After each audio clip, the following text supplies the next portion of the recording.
سان داونز كان هو الافضل على جميع المستويات وخاصه في خلق الفرص مبروك للسان داونز اللي عنده فريق محترم ومحترم جدا، اللي فريقه يعني كيما يلعب لك خارج القواعد، كيما يلعب لك في القواعد نتاعو، نفس الافكار نفس الثوابت.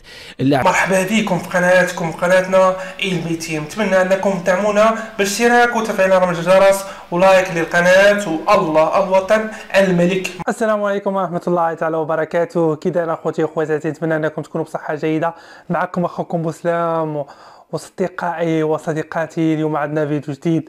بزاف هاد الناس توانسة قالوا الجزائر، قالوا ما يعرفوا والو. صافي الجزائر صافي سكتوا في هاد المرة الحالة هذه، الكراغله ما يفهموا والو، حيت توانسة ولاو هما. وكيف ما قال واحد منهم، قال ان تونسيه ولايه جزائريه، راه بطبيعه الحال ولايه جزائريه. ملي كنشوفوا هذا الشيء هذا اللي ولا يديروا ولا يقولوا هاد الايامات ولا يخرجوا لا طاي بزاف اخوتي. لا كره على الوداد. واش الوداد داكشي اللي كانت دير اللي دارت ترجيغنايات ما فهمتوش. كلشي كان تيتمنى الفوز ديال سان داونز، واليوم فرحوا من مور الفوز. ما فهمنا والو. ما نطولش عليكم، نخليكم وحظ اوفر للوداد في الماتش الجاي ان شاء الله. كل شيء باش نبداو الحصه نتاعنا بالتتويج في الدوري الافريقي. سان داونز تنتصر على الوداد البيضاوي 2 بلاش، هي البطله النسخه الاولى من الدوري الافريقي. كمان الناس كل حبت الوداد، لكن اليوم سان داونز ظهر لي ورات اللي هي تنجم تكون بطله افريقيا عن جدارة كذلك. شوف يعني ظهر لي سان داونز كان يعني يستحق باش يتوج بالنسخه الاولانيه نتاع سوبر ليج. كتشوف المباراه تاع المغرب بالرغم من الهزيمه مع الوداد، لكن قدم مباراة كبيرة، قدم مستوى محترم جدا، سيطر كذلك. عنده لاعبين ممتازين، فريق متكامل، عنده إطار فني، عنده مدة موجود في الفريق. دونك حتى مباراة نتاع اليوم الفريق كان منظم، كان راكز فوق الميدان. في حتى وقت من الأوقات تحس اللي الوداد ممكن تنجم تقلق فريق سان داونز. دونك فريق ممتاز يستحق التتويج نتاعو هذايا، اللي ما يملكه من امكانيات فنيه وامكانيات بشريه، حتى على المستوى الجهاز الفني نتاعو. يعني تشوف لي ديتاي نتاع الجهاز الفني نتاع المدرب وكيفاش يخدموا، كيفاش التطور اللي صار. دونك سي با هازار يعني باش توصل للمستوى هذايا سان داونز. ونعرفوا سان داونز راهو من المواسم اللي فارطه. اوكي الفريق ما توجش، لكن قاعد يقدم في مستوى ممتاز، قاعد يوصل فينال ولا صحيح، قاعد يقدم في مستوى ممتاز، قاعد يتطور. يعني تحس فما كرة عصرية في المباريات اللي يلعبها. كما قلت المرة اللي فاتت ترى سان داونز وقت اللي مباراة الذهاب لعبها مع الوداد ما تحسوش يلعب في المغرب، تحسه يلعب يعني يلعب في بلاده، مرتاح، فريق مرتاح، يعرف يلعب كرة، عنده برشا امكانيات اللي ممكن الفريق وصل للمستوى هذايا بعد مجهودات كبيرة وبعد تخطيط كبير. على خاطر سان داونز ما كانش الفريق الكبير في السنوات العشرة الاخرانيين ولا ال20 سنه الاخرانيين، ما كانش من الاسماء الكبيره من النوادي الكبيره، لكن المواسم الاخيره هذه فريق قاعد يتطور من موسم لموسم، وفي الاخير توج باول نسخه نتاع السوبر ليج. زوز اهداف اللي قبلهم اليوم الوداد. الهدف الاولاني في 45 زائد 3 تسديده، الحارس رجع الكره، فما سوء تركيز من لاعبين الوداد. والهدف الثاني كان يعني خطا فادح من وسط الميدان، تفكت الكره، يلقى روحه راس اللاعب خبره كبيره بكاليتي زاد كبيره ياسر، يحط الكره في الفيليه، وهكا سان داونز يتوج هو باللقب.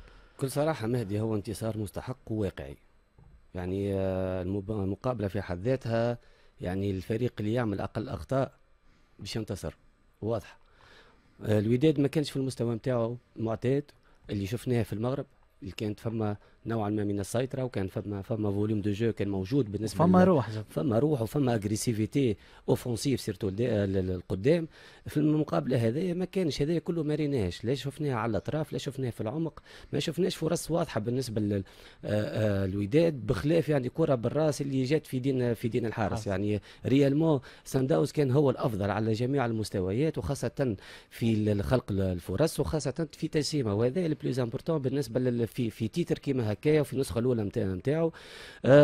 مبروك للسان داونز اللي عنده فريق محترم جدا، اللي فريقه يعني كيما يلعب لك خارج القواعد، كيما يلعب لك في القواعد نتاعو، نفس الافكار نفس الثوابت. اللاعبين في حد ذاتهم، وهذا المهم اللي يطبقوا في الافكار ويكونوا ابليكيف. ساعات تلقى يعني حلول من اللاعبين في حد ذاتهم، اذا تصعب عليهم الحلول والافكار ما مشاتش، ما خلتش الفريق يكونوا يوصل للقدام. تلقى اللمسه الفنيه تكنيك من بعض اللاعبين اللي يصنعوا لك الفارق، وهذا محدث في المسابقه هذه. شفنا فريق المغربي يعني حاول، وشفنا ردة الفعل نتاعو ما كانتش يعني بالطريقه اللي نستناو فيها الكل، وهذا راجع الغيابات بعض اللاعبيه، وخاصه جبران اللي هو باش نحكي عليه تو الدينامو نتاع يحيى جبران الدينامو نتاع المغرب، اللي هو يطلع لك في الريتم، وهو اللي يهبط لك في الريتم، وهو اللي يعمل لك الرونفورسمون على اليمين وعلى اليسار، يعرف وقتاش هو اللي يحط ثقه على الكره. فوالا هو اللي يحط ثقه على الكره، وخاصه وقت اللي يحط ثقه على الكره فما اوتوماتيزم صار يصير ما بين اللاعبين القدام اللي يعرفوا كل واحد لي موفمون نتاعو وين باش تمشي. هذايا ما صارش.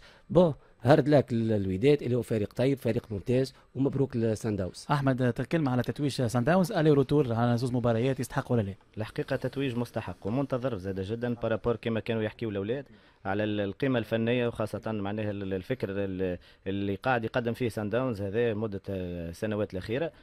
فما دو فولي الحقيقه اللي هما معناها يجلبوا الانتباه. شوف المدرب نتاع سان داونز بدا يخدم في اكتوبر 2022، دونك فما استمراريه على مستوى الافكار، فما يمكن اختلاف صغير اللي توا توندونس يمكن هي التوجه نتاع المدربين الشبان. المدرب هذا يخدم برشا كاسيستون مع بيتسو موسيماني حتى وقت اللي يتوج، دونك اونترينور مستانس باللي تيتر عنده خبره، ابار كونه اونترينور معناها تري دوي، ونعرف معناها دوبري نسمع اللي يحكيوا عليه بارابور المدرب هذا اللي متيم ومغروم برشا بفكر خاصه الانجليزي والالماني، مشى يعمل فورماسيون في المانيا، يخرج يتابع يعمل لي فورماسيون. فما ستاف الارجي زاد يخدم معاه كيف فما عمل قاعدي كبير قاعد يصير لهنا. هذا بطبيعه معناها متركزين خاصه على الموارد الماليه، فما موارد ماليه كبيره. اليوم كي نشوفوا اللاعبين اللي تم انتدابهم والسوق، الناس توجه لسوق الامريكا اللاتين، فما لاعبين شفنا اليوم من الشيلي ولا من البرازيل اللي هنا موجودين مع سان داونز. كما قلت لك فما استمراريه، فما فكر نتاع مدرب الحقيقه اللي هو معناها صغير في العمر 36 سنه، لكن كبير في الفكر، على خاطر فما افكار قاعد يحب يطبق فيها نشوفوا فيها في التريو نيفو. بعض الاوقات يمكن باش نربط مع حمدي وكمال، صحيح وصل هو بيدو معناها عمناو الخرج في دور نصف النهائي من الشامبيونز ليج مع نفس الفريق، لكن نتصور كان دفع ضريبه شويه الافكار نتاعو. مدرب يحب يلعب برشا كره نظيفه، كره جميله، كره معناها فيها ارتستيك برشا، يحب يخرج الكره بسلاسه من مناطق خلفيه نتاعو، قاعد يعمل في برشا موفمون في وسط التيران. في بعض الاوقات تو باي كاش وقت اللي تغلط، وغلط وخسر، لكن فينالمون لكل مجتهد النصيب، واليوم وقت اللي اجتهد اليوم كانوا من نصيبه السوبر ليج هذه.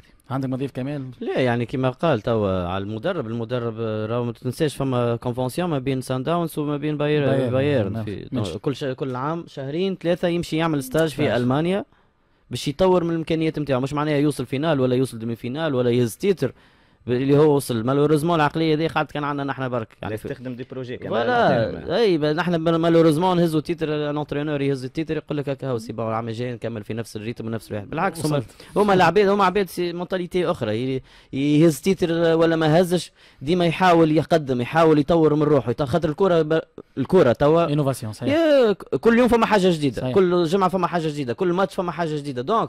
دونك ما تتبعش وما تطورش من روحك باش نقعدوا في نفس المستوى، باش نقعدوا ديما نحكيوا على لكن حاجه بركه باش نضيفها لكلامك، هذا بروجي ممنين به ما بين اطار فني واداره وكل مكونات النادي نتاعها، على خاطر معناها اللي لوبجيكتيف ديكلاري بارابور للنادي اللي هما يحبوا يسيطروا على الكره في افريقيا بوندون لي زاني معناها القادمين الكل قدام، معناها الناس تحب تسيطر بالقدام. لا انا قلتها يعني اعطيت فكره مره، قلت علاش نحن ما نعملوش كل مثال ناخذوا الجينيراسيون تاع اللي تخرجوا تاع 2000 ولا 2002 ولا. مرحبا بكم من جديد خوتي خواتاتي في الفيديو ديالنا شتانه ما بين فريق الوداد اللي الحمد لله من ايام توشاك من 2016 هو احتكار كبير لافريقيا.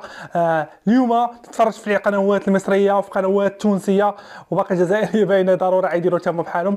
التوانسه ولاو اكثر من الجزائريين حبيبي، بزاف هاد الناس هذولا خوتي، بزاف هاد الحقد، هذا حقد دفين على فريق الوداد الامه. الوداد اللي من توشاك 2016 كيف ما قلنا هو دائما يتسيد على الصوره، اول دوره لكاس السوبر هو حاضر فيها. شنو بغيتو اكثر من فريق وداد الامه، الوداد الكبير في افريقيا؟ كاينه فرق ضعيفه بزاف وما بقاش تقدر دير بحال اللي دير الوداد. اما في المحليه الحمد لله كاينه فرق ثاني كبيره، كاين الرجاء، الجيش، فاس، بركان، الحمد لله كل واحد تيدير بالدور ديالو. حنا الحمد لله مغاربه ديما الفوق. الله يحفظ لنا بلادنا والله يحفظ لنا ملكنا العزيز الغالي الله الوطن الملك. شكرا للمشاهده، لا تنسوا الاشتراك وتفعيل الجرس، لايك من داش الفيديو. شكرا لكم بزاف. في رساله اخيره جمهور الوداد، ما تطلع لكم الدم، ما تفقسوا ما والو، خصكم تكونوا فرحانين فريقكم. علاش؟ فريق ولا كبير وعادي الخساره، الفوز خساره ما كاينش مشكل. المهم فريق على الوداد باقي دور ابطال، باقي العام الجاي تلقاه في السوبر في الفينال، من يدري.